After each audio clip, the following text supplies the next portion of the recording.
आज हम बात कर रहे हैं उस बड़े राजनीतिक आंदोलन की जो 27 तारीख को होने जा रही है। भारतीय जनता पार्टी के हिमाचल प्रदेश की कांग्रेस सरकार के खिलाफ शिमला में विरोध प्रदर्शन का ऐलान किया गया है। बीजेपी का आरोप है कि कांग्रेस सरकार विकास के सभी मोर्चों पर विफल रही है, चाहे वो सड़कें हो, बिजली हो, पानी हो, हर समस्याएं लोगों के सामने है। बीजेपी का कहना है कि प्रदेश की जनता आज खुद को ठगा सा महसूस कर रही है। तो वहीं कांग्रेस अपने कामकाज को सही ठहराने की कोशिश कर रही है, लेकिन आरोप और प्रत्यारोप की इस लड़ाई में आखिर फैसला जनता का ही होगा। क्या वाकई में कांग्रेस सरकार जन विकास में पीछे छूट गई? क्या बीजेपी केवल राजनीतिक मुद्दों पर को ही हवा दे रही है? हिमाचल की बात में आज इन्हीं सवालों के साथ जवाब जानेंगे, लेकिन इससे पहले सीएम सुक्खू की घोषणाओं को सुनवाते हैं। वहीं बीजेपी के प्रदर्शन को लेकर बीजेपी प्रदेश अध्यक्ष राजीव बिंदल का क्या कुछ कहना है, सुन लीजिए, फिर इसके बाद चर्चा की शुरुआत। Doctor patient ratio world class करेंगे, मैं इस मंच से सदन में बता रहा हूं, और staff nurses patient ratio world class करेंगे। जो सुविधा दिल्ली के एम्स में मिल रही है, एक वर्ष के भीतर हिमाचल प्रदेश के हॉस्पिटल्स में, मेडिकल कॉलेज में पूरा हाई एंड मेडिकल टेक्नोलॉजी हम लाने जा रहे हैं। पैसे की कमी के बाद हम अपने रिसोर्सेज से इस मेडिकल कॉलेज को, चारों सभी मेडिकल कॉलेज और हेल्थ सिस्टम को स्ट्रेंथन करेंगे। ये हमारी दृढ़ निश्चय है, हम इस दिशा में आगे बढ़ रहे हैं। हमारी सरकार जो युवा नशे की लत में पड़ गए हैं और जिस प्रकार नशा की सप्लाई आ रही है, हमारी सरकार ने उसमें कड़ी कार्रवाई की है। मैं बताना चाहूंगा आपको कि जब से हमारी सरकार बनी है तब से नशे में 30% की कमी आई है, नशा कारोबार में भी 30% की कमी आई है। प्रदेश की लगभग 2/3 जनसंख्या प्रत्यक्ष या अप्रत्यक्ष रूप से कृषि से जुड़ी है। बेहतर प्रबंधन के लिए सरकार द्वारा वर्तमान में चल रही 8 योजनाओं को मुख्यमंत्री कृषि संवर्धन योजना एवं मुख्यमंत्री कृषि उत्पादन संरक्षण योजना के रूप में एकीकृत किया गया है। 2025-26 के दौरान उक्त योजनाओं के अंतर्गत 35 करोड़ रुपए व्यय किए जाने का प्रस्ताव है। प्रदेश में ग्रामीण अर्थव्यवस्था के मुख्य स्तंभ किसानों के हित में सरकार agriculture lawn interest subvention scheme लाएगी।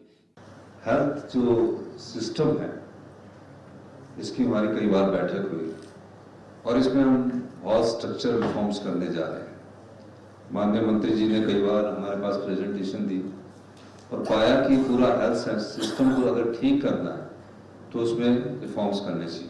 27 मार्च को शिमला के चौड़ा मैदान में विधानसभा के बाहर एक विशाल प्रदर्शन होगा। ये प्रदर्शन माफिया राज के खिलाफ होगा। ये प्रदर्शन चिट्टा माफिया राज के खिलाफ, खनन माफिया राज के खिलाफ, ट्रांसफर माफिया राज के खिलाफ, कबाड़ माफिया राज के खिलाफ, मित्रों के द्वारा स्थापित माफिया राज के खिलाफ होगा। हजारों हजार भाई बहन प्रदेश के विभिन्न हिस्सों से आकर सरकार के खिलाफ हल्ला बोल करेंगे।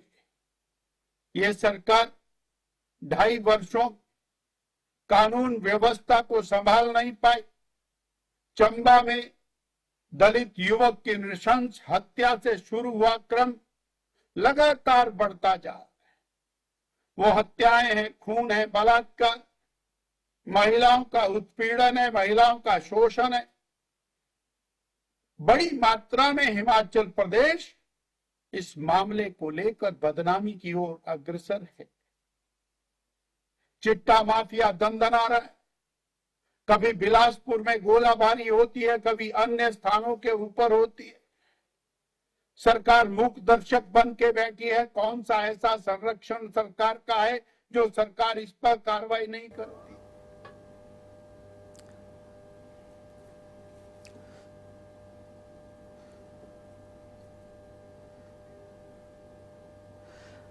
तो आज हम समझेंगे कि वास्तव में जो आरोप प्रत्यारोप चल रहे हैं उसकी जमीनी हकीकत क्या है। हमारे साथ तीन खास मेहमान जुड़ रहे हैं। सबसे पहले परिचय, फिर इसके बाद चर्चा की शुरुआत करते हैं। संदीप सांखला जी हैं, कांग्रेस के नेता हैं, बहुत बहुत स्वागत है। विवेक शर्मा जी हैं, बीजेपी के प्रवक्ता हैं, बहुत बहुत स्वागत है सर। नवनीत शर्मा जी हैं, वरिष्ठ पत्रकार हैं, बहुत बहुत स्वागत है। चर्चा की शुरुआत संदीप सांखला जी मैं आपसे करना चाहता हूं। एक तरफ ये आरोप लगाए जा रहे हैं कि कांग्रेस काम नहीं कर रही है और जो काम होनी चाहिए मूलभूत सुविधाएं जनता को नहीं मिल पा रही है। इस आरोप में कितना दम है, क्या सत्यता है, बताइए। जी नमस्कार जी, मैं ये कहना चाहता हूं, पहले तो सभी आपको मेरा नमन है, मेरी तरफ से वंदन है और आपके दर्शकों को भी मेरा सलाम है। मैं ये कहना चाहता हूं कि विपक्ष का काम होता है आरोप लगाना और विपक्ष जो है वो आरोप लगा रहा है। लेकिन देखने की बात यह है कि हमारे पास, हमारी सरकार के पास जितने संसाधन थे उन संसाधनों को लेके बिना केंद्र सरकार की मदद के हमारी सरकार ने, प्रदेश की कांग्रेस सरकार ने जितना संभव हो सका उससे बढ़कर हमने जन कल्याणकारी नीतियों को अंजाम दिया है। हमने इस प्रदेश के अंदर ग्रीन स्टेट बनाने की योजना हमारी सरकार ने चलाई। हमने इस स्वावलंबन जो मुख्यमंत्री योजना है, हमारा जो स्टार्टअप योजना है और महिलाओं को जो 1500 रुपए देने की बात है, हमारी जो गारंटियां थी उसको देने की सारी के सारी योजनाएं जो है हम चरणबद्ध तरीके से उनको पूरा कर रहे हैं। हमने एमपीएस लिया, हमने जो मिनिमम समर्थन मूल्य है फसलों का है, दूध का है, वो सारा के सारा दिया। लेकिन देखने की बात यह है कि जो भारतीय जनता पार्टी अभी जो विधानसभा के अंदर जो हल्ला बोलने जा रही है उसके क्या मायने हैं, ये सारा के सारा जो दबाव बनाने की कोशिश करने की बात कर रही है। आज खनन माफिया का नाम इन्होंने लिया है, आज चिट्टा माफिया का नाम इन्होंने लिया है। हमारी सरकार, मैं एक बात बताता हूं, हमारी सरकार भी खनन माफिया के खिलाफ है, हमारी सरकार भी चिट्टा माफिया के खिलाफ है। जितने भी माफिया हैं उन सबके खिलाफ हम हैं और उसके उन जहां जहां ये घटना घटती है वहां पे हम सारी के सारे जो भी लॉ एंड ऑर्डर है, जो जो कानून तरीके से जो जो इसके लिए जो संज्ञान लिए जाते हैं, जो जो इसके लिए प्रस्तावित नियम कायदे कानून है, उन सबको हमारी सरकार जो है पूरी तरह से लागू भी करती है। लेकिन एक चीज मैं कहना चाहता हूं, माफियों चलिए ठीक है संदीप जी। हाँ ठीक है जी जी। विवेक जी, आप लोग ये कह रहे हैं कि सरकार जो है वो काम नहीं कर रही है और आपके कई सारे आरोप हैं और उन आरोपों को पहले शायद संदीप जी ने उसका जवाब दे दिया। क्या क्या आपके आरोप है, कहां आपको लग रहा है कि सरकार कमी कर रही है? नमस्कार।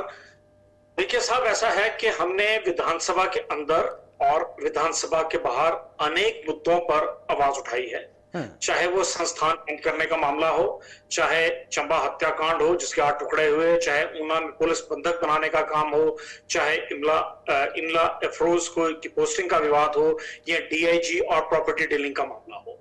लेकिन ये विषय जो थे ये चर्चा तक रहे। लेकिन अब जो पूरा विषय है वो पानी सर के ऊपर से निकल गया है। हकीकत ये है, इस समय आज की डेट में प्रदेश की नवनीत शर्मा जी भी बैठे हैं, वो अवश्य मुझे लगता है इसके बाद इन बिंदुओं को अधिकारियों को ये सरकार संरक्षण दे रही है। ये स्पष्टता से दिख रहा है। कबाड़ माफिया की हालत ये है कि वहां क्रॉस फायरिंग्स, गोलीबारी हो रही है। गली मोहल्लों में गोलियां ऐसे चल रही हैं, चाहे वो पूर्व विधायक हो या ढाबे वाले हो, इस तरह से चल रही है जैसे ये एक सामान्य घटना हो।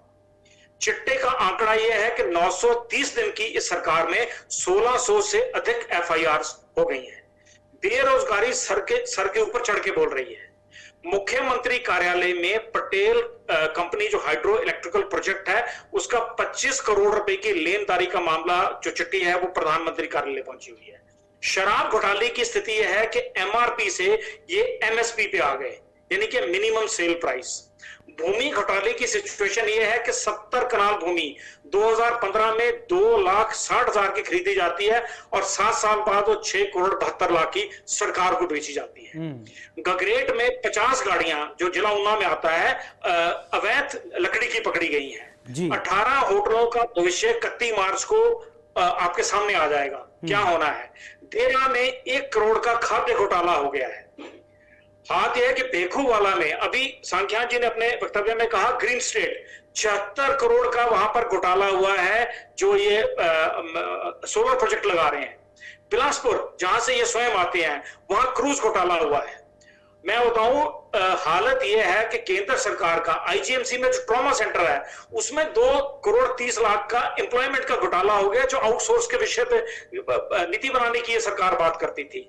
19/11/2024 को ईडी एक प्रेस नोट जारी करती है जिसमें ज्ञानचंद और संजय धीमान का नाम आता है। अरे इनका इस सरकार से क्या रिश्ता है? हकीकत यह है कि इस प्रदेश में इतना पर्यटक नहीं आता जितनी ईडी और सीबीआई जितनी बार आती है। ये इस सरकार का है। नवनीत जी, ठीक है विवेक जी।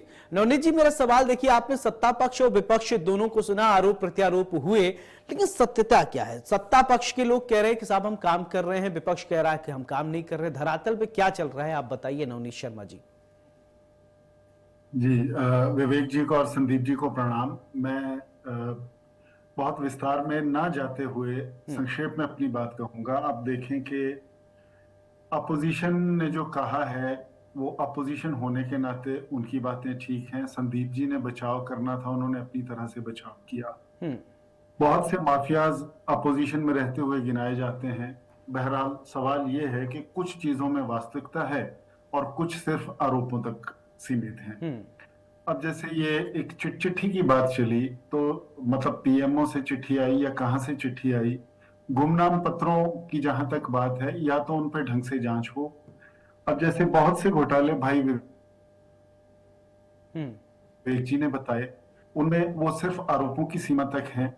और विधानसभा की जहां तक बात है घिराव की, अंदर विपक्ष का अधिकार है कि वो बोले, बाहर भी उसका अधिकार है। और ये जो 27 को भाजपा वहां करने जा रही है विधानसभा के बाहर, ये सिर्फ भाजपा नहीं करने जा रही है, ये एक तरह से अब त्रैमासिक, या आप ये समझें कि 4 मास के बाद होने वाला स्थायी आयोजन हो गया है।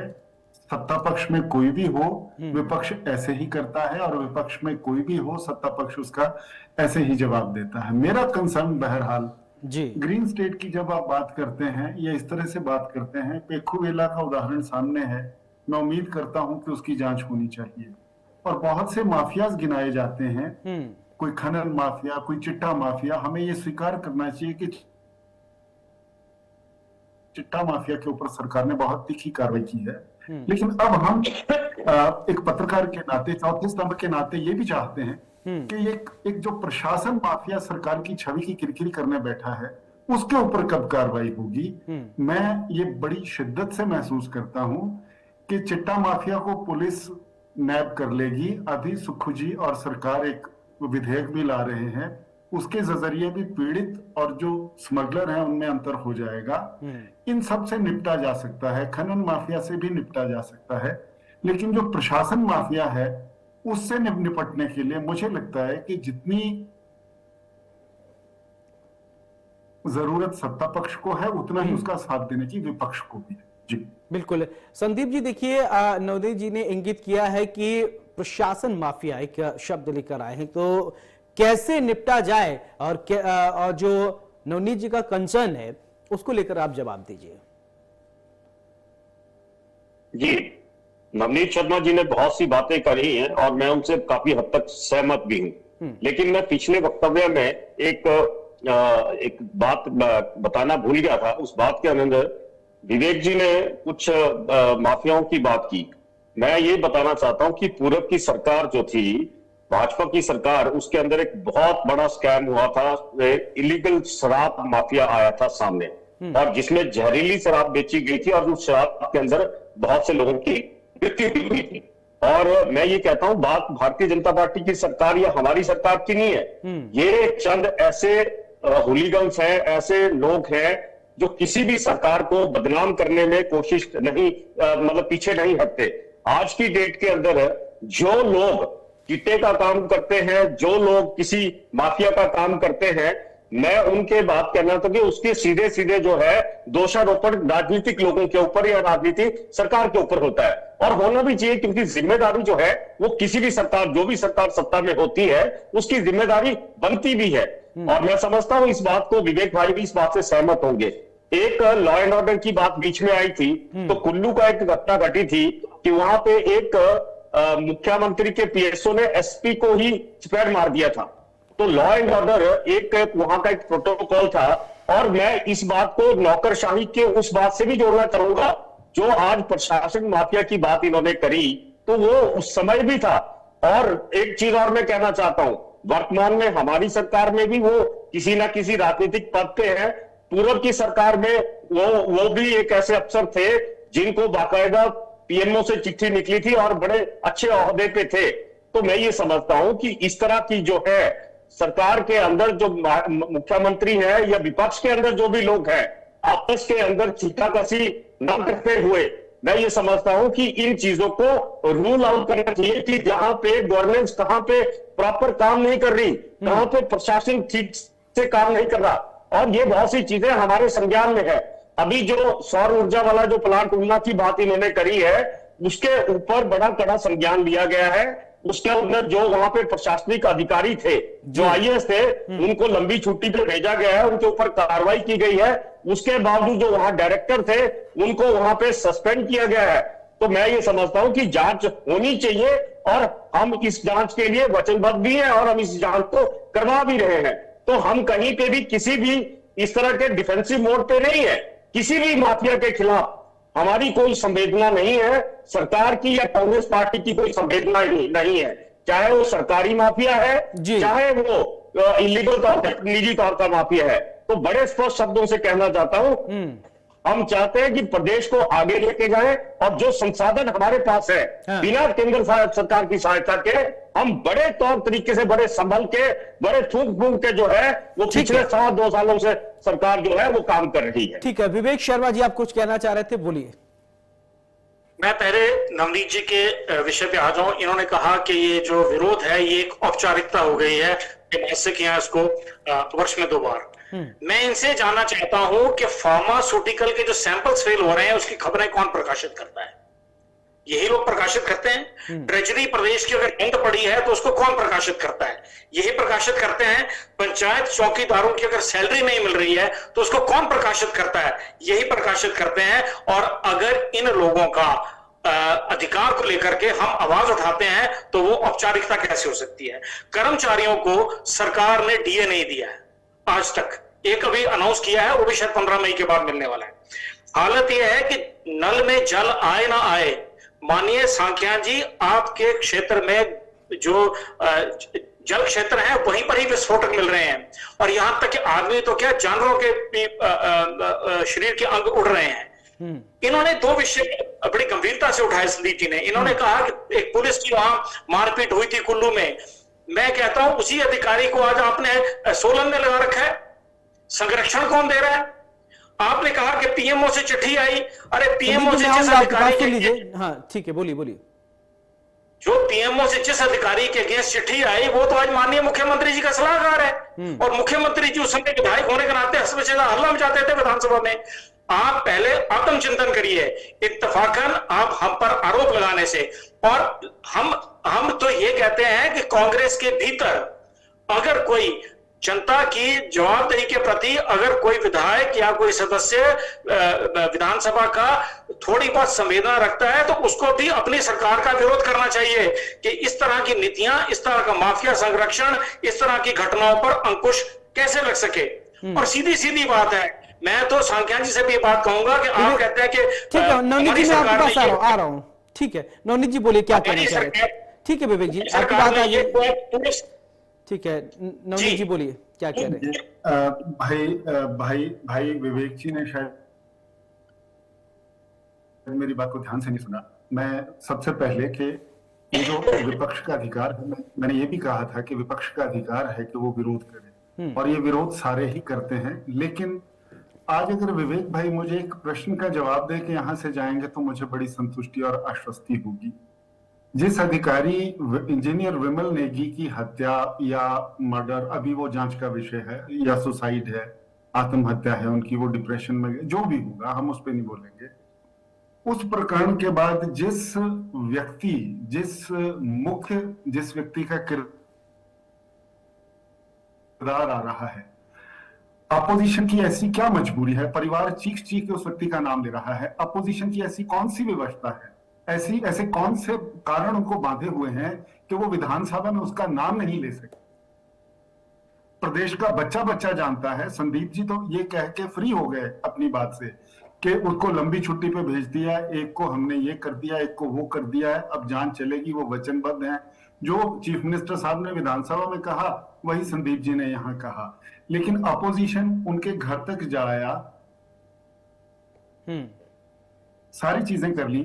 ऐसी कौन सी व्यवस्था है कि उस अधिकारी का नाम अखबारों में तो छप रहा है लेकिन अपोजिशन उसको विधानसभा में उच्चारण करने से बच रहा है? जी चलिए जवाब दे दीजिए विवेक जी बहुत कम शब्दों में, फिर इसके बाद संदीप जी के पास में जाऊंगा। नवनीत जी ने कहा कि अधिकार है हमारा अधिकार नहीं है, ये हमारी जिम्मेवारी भी है और हम अपनी जिम्मेवारी का निर्वाह कर रहे हैं। रहा प्रश्न, इन्होंने विमल नेगी जी की जिक्र किया, इन्होंने जिक्र किया है मीना जी का।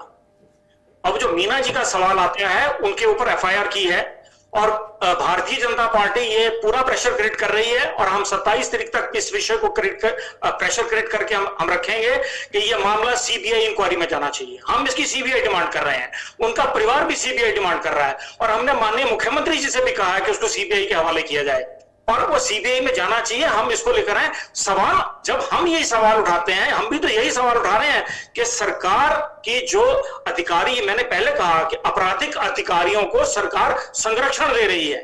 हमने तो ये मैंने विषय पहले लिया है, मैंने ठीक है उसमें व्यक्ति का नाम नहीं लिया। मेरे पास तो ऐसी कोई 50 अधिकारियों की सूची है जो जिनके ऊपर आपराधिक मामले हैं और वो संवेदनशील पदों पर उनको बिठाया गया है, चाहे वो पुलिस डिपार्टमेंट हो, चाहे ड्रग अथॉरिटीज हो, चाहे पीडब्ल्यूडी हो या कोई भी अन्य विभाग हो। तो इन परिस्थितियों में हम तो शुरू से बात कर रहे हैं, हम तो प्रेशर क्रिएट कर रहे हैं सरकार के ऊपर और लोकतंत्र में प्रेशर क्रिएट करने का यही तरीका है और इस तरीके को हमने पूरी तरह से एक्सप्लोर किया है और एक्सप्लोर कर रहे हैं। बिल्कुल संदीप जी, पर सवाल आपसे, देखिए हिमाचल जो एक शांति प्रिय जगह है, ज्यादातर लोग शांति पसंद करते हैं, लेकिन इस तरीके की प्रदर्शन की बात सामने आए, लोग माफिया गुंड राज की अगर बात करने लगे और 27 मार्च को उसको लेकर प्रदर्शन, तो ये सवाल उठने लगता है कि आखिरकार अचानक से ऐसा क्यों हो रहा है, लॉ एंड ऑर्डर क्यों नहीं मेंटेन हो पा रही है? देखिए नवनीत जी ने जो प्रदर्शन को पहले अपना परिभाषित किया कि प्रदर्शन जो है वो एक कल्चर बन चुका है और एक फैशन बन चुका है, मैं मानता हूं इस बात को, लेकिन ये भी मैं कहना चाहता हूं कि अब भारतीय जनता पार्टी के हाथ में अगर कुछ नहीं है तो ये तो प्रदर्शन कर रहे हैं, ठीक है, इनका एक लोकतांत्रिक अधिकार है, करें प्रदर्शन को, कौन कौन रोक रहा है। लेकिन मैं ये कहता हूं कि प्रदर्शन में मैं एक विनती यहां से आपके चैनल के माध्यम से इनसे करना चाहता हूं कि शांति प्रिय ढंग से प्रदर्शन करें, गांधीवादी तरीके से प्रदर्शन करें, सरकारी संपत्ति को नुकसान ना पहुंचाए, ठीक है। बाकी सरकार ने जो करना है वो ठीक है, सरकार उसके हिसाब से करेगी। लेकिन आप ये कह रहे हैं कि लेकिन उसके बावजूद आपने भी एक प्रश्न खड़ा किया कि हिमाचल प्रदेश एक शांति प्रिय राज्य है। मैं ये समझता हूं कि हिमाचल प्रदेश एक देवभूमि भी है और यहाँ के लोग जो है ये किसी भी तरह का अनरेस्ट बर्दाश्त नहीं करते। वाकई में हिमाचल प्रदेश एक शांति प्रिय राज्य है, लेकिन मैं ये समझता हूं कि जिस तरह से पिछले दिनों से पंजाब के कुछ लोगों ने यहाँ पे एंटर करके कुछ घटना यहाँ की कानून व्यवस्था को बिगाड़ने की स्थिति पैदा की, मैं और चैनल्स पे भी बहुत से इस डिबेट पे गया हूं, लेकिन मैं कहता हूं कि हिमाचल के कंधों पे रख के कहीं ना कहीं से बंदूक चलाने की कोशिश जो है वो अन्य राज्यों से या अन्य पॉलिटिकल पार्टियों के माध्यम से की जा रही है। हम इसमें बखूबी बड़ी शक्ति से निपटेंगे और वहां के मुख्यमंत्री से ठीक है, लेकिन मैं ये समझता हूँ कि इस तरह का नवनीत जी, मैं चाहूंगा कि आप फाइनल कमेंट दें। ठीक है नवनीत जी, फाइनल कमेंट, कंक्लूजन एक।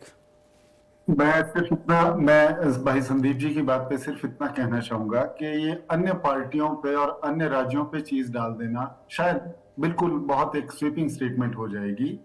सबसे पहले ये लोग जो आते हैं तो हमारा तो पुलिस प्रशासन से ये पूछना बनता है ना सर कि बिना नंबर प्लेट वाली बाइक के साथ या हथियारों के साथ उनको कौन आने दे रहा है। ये लॉ एंड ऑर्डर का प्रश्न तो है ही और इस पे अपोजिशन का जो सरोकार है वो जायज है, लेकिन हम